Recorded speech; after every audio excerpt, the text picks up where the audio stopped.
গল্পের নাম শ্রাবণের শ্রেষ্ঠ তপস্যা। শ্রাবণ মাস শিব ভক্তদের কাছে এক পবিত্র ও গম্ভীর সময়। এই মাসে উপবাস, ধ্যান এবং উপাসনার মাধ্যমে ভক্তরা ভোলানাথ শিবকে তুষ্ট করার চেষ্টা করে।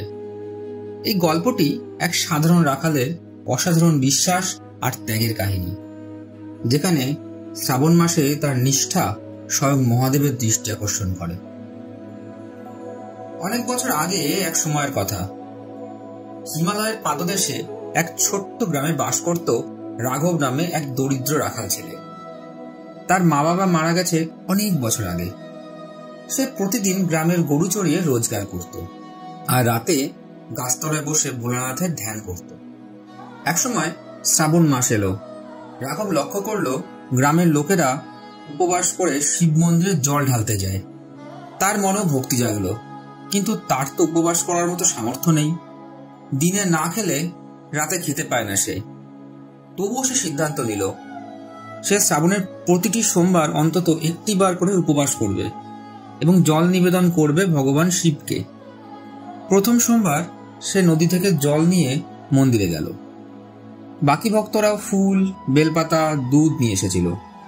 রাঘব কিন্তু তা কিছুই আনতে পারেনি। শুধু এক লোটা জল আর নিজের কুড়িয়ে আনা বেলপাতা ছিল তার সঙ্গে। লোকে তাকে উপহাস করলো, বলল, শুধু জল দিয়ে কি শিব তুষ্ট হবেন? রাঘব কিছু বলল না। সে নিজের বিশ্বাসে অটল রইল। সে বলল, শিব অন্তরের ভক্তি বোঝেন, উপহারের দাম নয়। দ্বিতীয় সোমবার সে হঠাৎ অসুস্থ হয়ে পড়ে।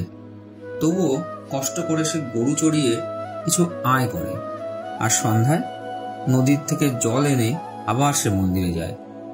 সে বারবার বলে, জয় ভোলানাথ, তুমি দেখছো আমি ছেলে মানুষ, কিন্তু তোমায় ভালোবাসি আমি মন থেকে। চতুর্থ সোমবার রাতে সে গভীর ধ্যানে বসেছিল। তখন হঠাৎ এক উজ্জ্বল আলোয় সে চমকে ওঠে। দেখে সামনে স্বয়ং শিব দাঁড়িয়ে আছেন। মহাদেব বললেন, রাঘব, তোমার ভক্তি আমায় আনন্দিত করেছে। তুমি যথার্থ। তোমার সামর্থ্য না থাকা সত্ত্বেও মন থেকে যা করেছ তা অনেক রাজের দানের থেকেও অনেক বেশি মূল্যবান। আজ আমি তোমায় বর দেব। রাঘব কেঁদে ফেলল।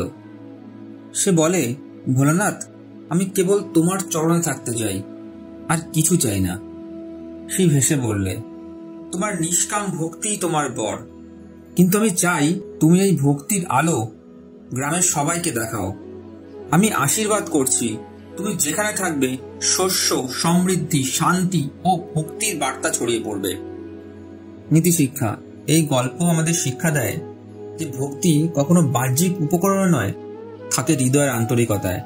শ্রাবণ মাসে আমরা যত রীতিনীতি পালন করি না কেন, যদি নিষ্ঠা, ত্যাগ আর সততা না থাকে, তবে ভোলানাথ খুশি হন না, বরং একটুখানি আন্তরিকতাই তার হৃদয় ছুঁয়ে যায়। রাঘবের মতো আমরা যদি অন্তর থেকে শিবকে ডাকি, তবে তিনিও আমাদের অন্তরে বিরাজ করবেন। শ্রাবণ হোক আত্মশুদ্ধির মাস, বাহ্যিক নয়, অন্তরের ভিতরকার প্রদীপ জ্বালানোর সময়।